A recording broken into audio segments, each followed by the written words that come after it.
यादें न्यूरॉन्स के बीच कनेक्शन की स्ट्रेंथ में बदलाव के थ्रू फॉर्म होती हैं। इनमें से कुछ कनेक्शन ऑप्टिमल होती हैं तो कुछ स्ट्रॉन्गर और इफेक्टिव होती हैं। There is a principle of error driven learning, जो कि ये कहता है कि जब हम इन यादों को याद करने की कोशिश करते हैं तो हम इसे पूरी तरीके से याद नहीं कर पाते, और इसलिए जब दिमाग इन मेमोरीज को कलेक्ट करने की कोशिश करता है तो आप इसकी कंपैरिजन अपने प्रेजेंट इंफॉर्मेशन से करने लगते हैं। किसी भी चीज को सीखने का सबसे अच्छा तरीका होता है कि आप अपने माइंड को चैलेंज करो, जिससे कि वो वीकनेस को एक्सपोज करेगा और आपका दिमाग इन मेमोरीज को अच्छे से याद कर पाएगा। किसी नाटक पे परफॉर्म करने के लिए एक एक्टर अपने स्क्रिप्ट को बार बार याद करता है ताकि वो उसके दिमाग में बैठ जाए, या फिर एग्जाम के समय बार बार रिविजन करना। अब हमने ये जान लिया कि मेमोरीज बनती कैसे हैं, लेकिन कभी कभी हमारा दिमाग कुछ मेमोरीज को इरेज कर देता है। लेकिन ऐसा क्यों, को समझने के लिए मैं आपको एक एनालॉग देता हूँ कि ये सोचो एक कमरा है जिसके अंदर बहुत सारी पुरानी चीजें हैं, लेकिन अब हमें उसमें नई चीजें भरनी है। हम उसमें से ऐसी चीजें हटा देंगे जो हमारे लिए यूजफुल नहीं है, ताकि हम उस कमरे में अपनी नई चीज डाल सके। ऐसे ही ब्रेन होता है, वो हमारे अनयूजफुल चीजों को डिलीट कर देता है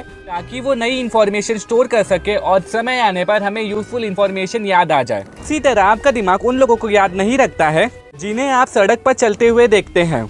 वैसे अगर हम कोई चीज भूलते नहीं है तो और सारी चीजें याद रखते हैं तो हम कभी भी ये पता नहीं लगा पाएंगे कि हमें चाहिए क्या। जैसे हम बड़े होते जाते हैं, प्रॉब्लम ये नहीं होता है कि हम यादें नहीं बना पाते हैं, बल्कि प्रॉब्लम ये होता है कि हम उस इंफॉर्मेशन पर ध्यान कंसंट्रेट नहीं कर पाते हैं। इसे हमें याद रखने की जरूरत होती है, और उम्र के साथ ही हम डिस्ट्रैक्टेबल हो जाते हैं। इसकी वजह से हम उन चीजों को भूल जाते हैं जो हमारे लिए जरूरी होते हैं, और इसी वजह से जब हम इन यादों को याद करने की कोशिश करते हैं तो हमें वो इन्फॉर्मेशन नहीं मिलती जिसे हम ढूंढने की कोशिश करते हैं। कभी कभी हम जब कुछ यादों को याद करते हैं तो हम उसमें गलत डिटेल्स भी ऐड कर देते हैं, जो कि रियल इवेंट से बिल्कुल अलग होता है। हमारे पास स्कीमा होता है जो हमें कोई भी चीज याद रखने में मदद करता है।